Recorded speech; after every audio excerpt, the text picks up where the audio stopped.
let's go to the PowerPoint.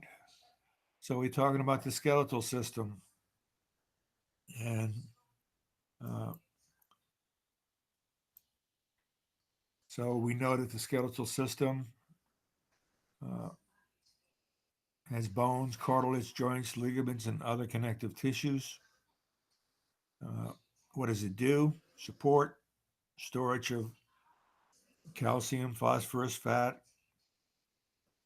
blood cell production, protection of soft internal organs, and leverage for muscle action. So bone tissue is uh, the tissue is 2% of bone weight. It's made hard by calcium,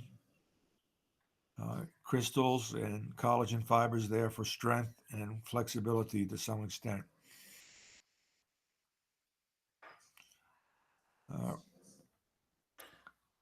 there are four types of bones: long bones, short bones, flat bones, irregular bones. And here are some examples: the parietal bone of the skull, irregular bone, the vertebra, a long bone, the humerus, and short bones, such as the carpal bones. So let's look at these features. We should know that the proximal end of the bone is called the proximal epiphysis. The distal epiphysis is farther away from the midline of the body. The shaft of the bone is called the diaphysis. The bone is covered by periosteum. There's a marrow cavity lined by the endosteum. Compact bone forms the outer layer of bone of the hypophysis. I'm sorry, of the diaphysis. And so make sure you know these uh, parts of a long bone. Okay. If we look at the structure of typical compact bone, it's made up of columns of uh, bone tissue with blood vessels and nerves in the center. That's called the central canal. And there's spongy bone lining the uh, medullary cavity. So we'll have some pictures on this structure of a compact bone. Spongy bone, it lines the medullary cavity. Uh, Note that bone is full of blood vessels and nerves are also there. If anybody's ever broken a bone, you know that uh, it hurts. And we look at a fine picture of the uh, osteon. The osteon surrounds the central canal, and these central canals have blood vessels uh, and nerves, and they're surrounded by these layers called lamellae, concentric, because they're around the central canal. Uh, Bone cells live in lacuna, and they could talk to one another by these canaliculi. So if we go back here, you can see that each of these arrangements where you have a central canal surrounded by layers of bone cells, osteocytes, that's called an osteon, and they are packed together next to one another uh, like long uh, structures or like rebar in a making a concrete pillar. So the compact bone is made up of these associations of uh, with a blood vessel and nerve, and with the osteocytes uh, have built the layers called lamellae. Okay, so uh, In spongy bone, there are no osteons. The lamella are trabeculae, which means little arches. Okay, so there's a lot of red blood forming there. And that's where your red marrow, where blood is formed. Uh, Excuse me. Okay.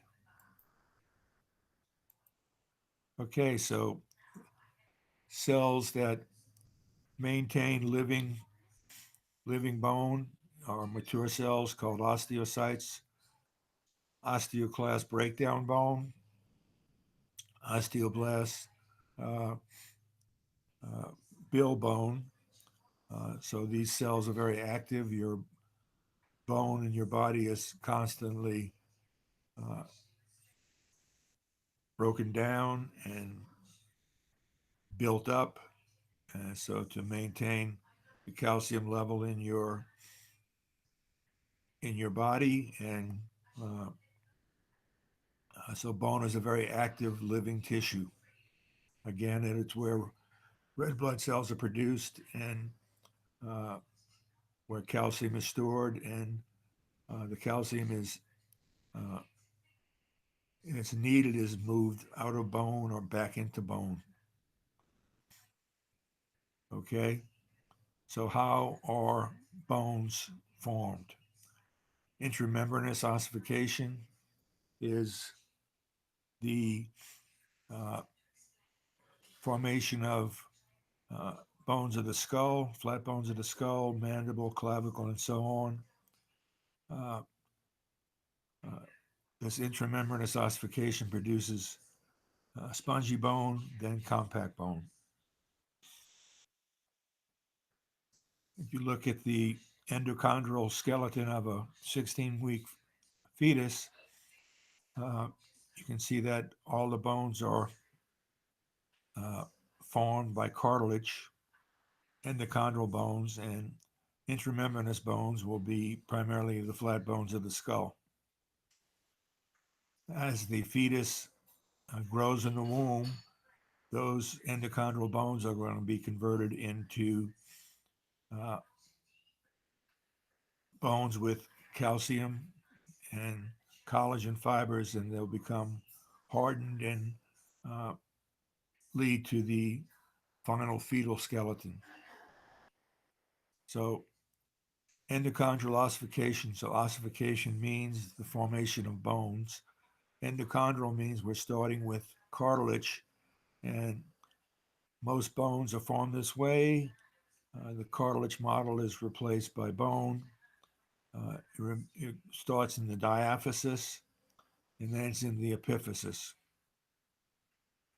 So we can look at a stage by stage production of uh, bone compared to uh, the final product, where you have uh, spongy bone formed here, and then compact bone. But notice the process starts in the diaphysis, blood supply, bloods move in, osteoblasts move in.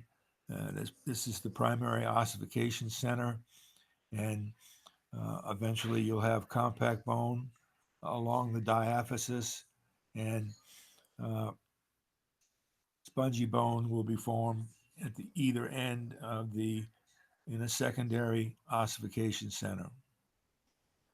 So this will go through step by step. We'll just move through those.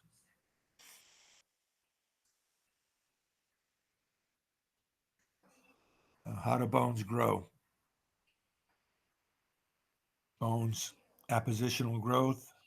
The thickness of the bones can be uh, controlled and thickened as needed.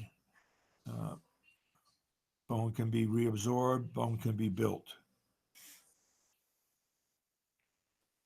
In order to have bone growth, you need calcium and phosphate, vitamins, growth hormone, sex hormones, thyroid hormones, and others. Okay? Bones are constantly being remodeled based upon your age, your weight, your nutritional input, and the best way to keep your bones in good shape is obviously to be blessed with a good diet and to be blessed with uh, a good weight ratio. Uh, okay, so your bones have to be used. If you don't use them, they become weaker. So bones store calcium. Hormones like parathyroid hormone and calcitrol release bone calcium. Calcitonin is another hormone that stores bone calcium. Your calcium level is very, very important for skeletal muscle contraction and for uh, heart function and for nervous function. Uh, we won't worry, we're not going to worry about much about fractures. We'll just skip through that. Okay. As you age, your bones become weaker, they lose content, and that's why exercise and diet and maintaining an active lifestyle is so important. Okay, let's stop there. Recording.